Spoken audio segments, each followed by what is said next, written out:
Bom dia, boa tarde, boa noite. Dando continuidade ao meu projeto Lendas Africanas, vou contar uma lenda muito bonita que se encontra no livro Ibadu, a cabaça da existência. Certo dia, Oxum, a deusa da beleza, mostrou-se aborrecida pelo desprezo com que era tratada pelos orixás do sexo masculino.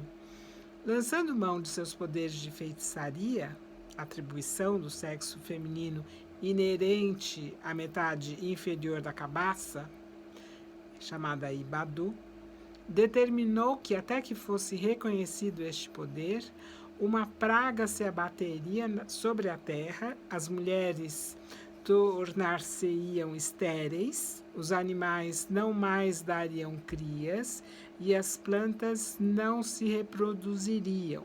Desta forma, o mundo estava condenado à extinção. Afinal, não tinha ela recebido da própria Odudua o título e as atribuições de Yamiakoko, a mãe ancestral suprema, a grande protetora da gestação? Não era ela também a Ogagunati Ogajulô, Ninuawon Yamioxorongá, chefe suprema e comandante de todas as senhoras dos pássaros? Por que motivo, então, não era convidada jamais a participar dos rituais? Nesta época, os orixás já haviam estabelecido cultos sobre a terra.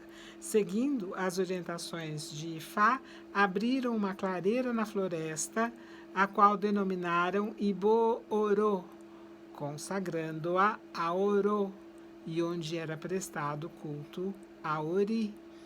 Abriram outra clareira, consagrando-a a Egum, o Iboibalá, onde os espíritos ancestrais dos humanos eram cultuados sob o nome genérico de Egungun.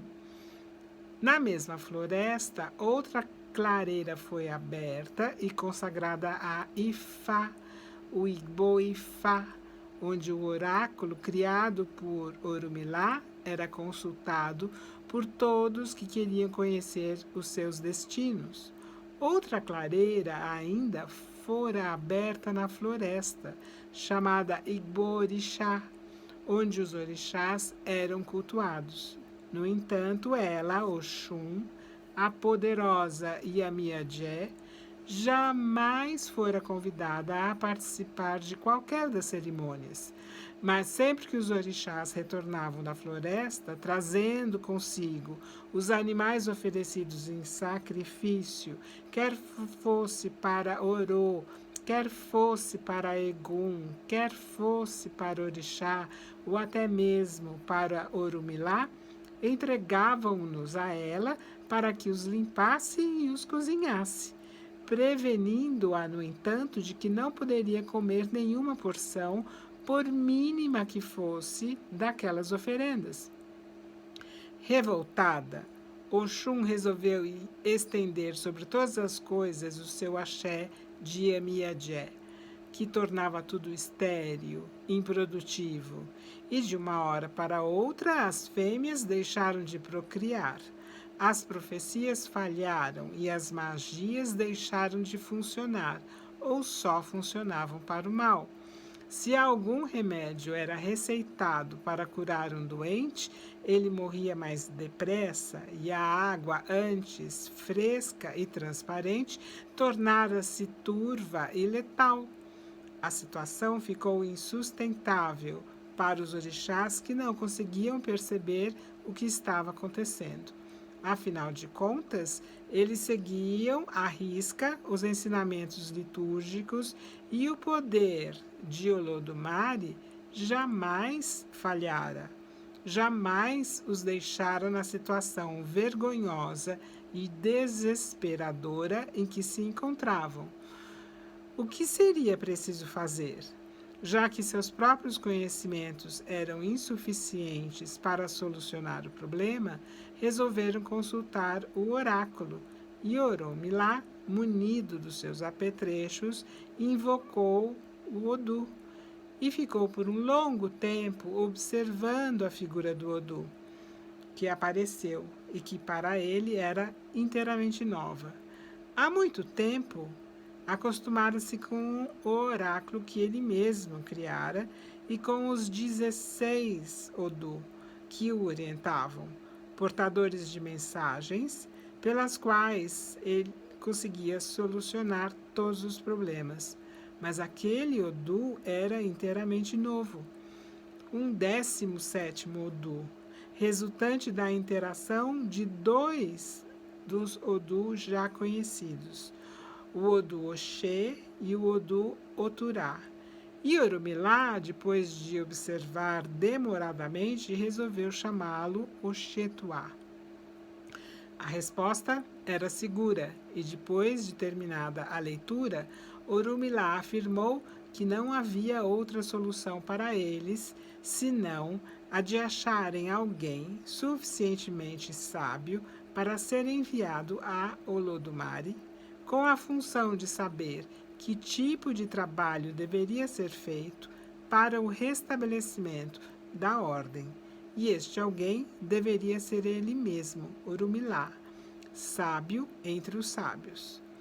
Feito o preceito necessário, um forte redemoinho o envolveu e o levou aos vastos espaços do Orum, onde pretendia encontrar-se com Olodumare. Lá chegando, encontrou Exu Odará, que já estava com o grande Deus.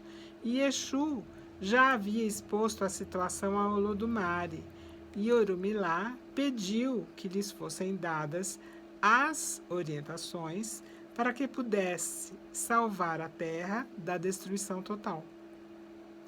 Olodumare então explicou que toda a confusão estabelecida na terra era motivada pelo fato deles, os orixás, jamais terem convidado para participar dos rituais aquela que seria a 17ª pessoa entre eles. Não havia nenhum outro conhecimento que pudesse lhes passar, senão tudo aquilo que já havia lhes ensinado. Deveriam convidar a 17ª pessoa a participar de todos os sacrifícios e de todos os rituais. Esta era a única saída, a única forma de salvar o mundo inteiro de uma completa destruição. Quando Orumilá voltou à Terra, após saberem do resultado da entrevista, os orixás chamaram Oxum para que os acompanhasse a todos os lugares onde fossem oferecer sacrifícios. Contudo, ela se recusou. Jamais se disporia a acompanhar aqueles que só a convidavam agora por saberem que o seu poder era maior que o deles. Agora era tarde, muito tarde. Havia sido relegada a um plano inferior como se não fosse também um orixá de grande importância. E agora vinham chamá-la? Que se danasse o mundo e todas as criaturas nele existentes. Ela pouco se importava com o destino deles. Os orixás então se atiraram a seus pés, suplicando que os atendesse, mas Oxum continuou em sua firme decisão de não ceder. E, aproveitando-se da situação, maltratou e humilhou todos os orixás. Depois de 7 dias de pedidos e negativas, Oxum se acalmou e, reafirmando que jamais iria acompanhá-los, apresentou uma outra solução. Já estou farta dessa história. Vocês, representantes do sexo masculino, não passam de idiotas prepotentes que nada representam diante do poder que nós, mulheres, possuímos e que é inerente à nossa própria natureza. Estou falando de um filho que carrego em meu ventre e que, se vocês tiverem o poder de fazer com que nasça do sexo masculino, permitirei que me substitua e que os acompanhe nos ritos e sacrifícios como se fosse eu mesma. E aí a terra será salva. Se, no entanto, esta criança for do sexo feminino, não tenham dúvida de que a terra e tudo o que sobre ela existe perecerá, só restando desolação. Nada restará sobre ela. Eu lhes juro que possa lembrar que um dia foi bela e plena de vida, concluiu Oxum. A situação era crítica. Oxum, como ela mesma havia declarado, carregava no ventre uma criança que desejava que fosse do sexo masculino. Mas e se essa criança tivesse escolhido nascer mulher? Será que o poder dos orixás seria suficiente para convencê-la ou para obrigá-la a mudar sua determinação? Ninguém sabia. Mais uma vez, Oxum colocava todos os orixás em xeque e testava os seus poderes. Alguma coisa tinha que ser feita. E mesmo na dúvida da eficácia do que passaram a fazer a partir deste dia, todos os orixás, liderados pelo próprio Abatalá, dirigiram-se à casa de Oxum. E ali, colocando suas mãos sobre a cabeça da Iabá, transmitiam-lhe o seu axé, dizendo: Iwoxum okuriniobi amobium beninure. Assim fizeram todos os dias, religiosamente, até que chegou a hora do nascimento. Após o parto, todos os orixás reunidos na porta da casa de Oxum exigiam que a criança lhes fosse apresentada. Precisavam saber qual era o seu sexo. Disto dependia a sorte do Aie. Oxum calmamente ordenou-lhes que se retirassem e que só voltassem dali a 9 dias, ocasião em que lhes permitiria saber o sexo da criança e escolher o nome que lhe seria dado.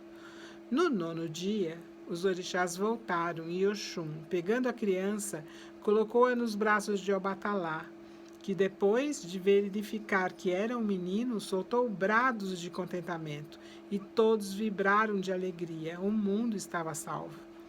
Um a um, pegando a criança em seus braços, a abençoaram e a quinhoaram com seus axés. Que nome lhe daremos? Perguntou Oxalá. Por acaso o fato de haver nascido homem não foi resultado da imposição de nosso axé, quando ainda se encontrava no ventre de sua mãe? Por que não o chamamos então de Axetuá? E aquela criança ficou conhecida pelo nome de Axetuá. Orumilá, no entanto, pegando o pequeno, levou-o ao Ibô do Ifá para saber seu odor. E depois de consultar o oráculo, virando-se para os demais, falou: a criança que Oxê e Otuá fizeram nascer e que antes chamamos de Axetuá, deve, na verdade, ser chamada Oxetuá, nome do Odu que lhe deu nascimento. Oxum, mesmo concordando com tudo que faziam, deu ao seu filho o nome de Aquim Oxô, pois tendo sido ele gerado no seu axé de Yamin, era filho do poder mágico e, como ela, detentor deste poder. O tempo se passava e o menino participava de todos os rituais. Nenhuma oferenda era mais possível sem a sua presença e sem sua ratificação. Nenhuma orientação poderia ser dada. O Xetuá era agora o 17º entre os grandes, e em qualquer lugar em que os mais velhos se reunissem, lá estava ele, com as mesmas honrarias.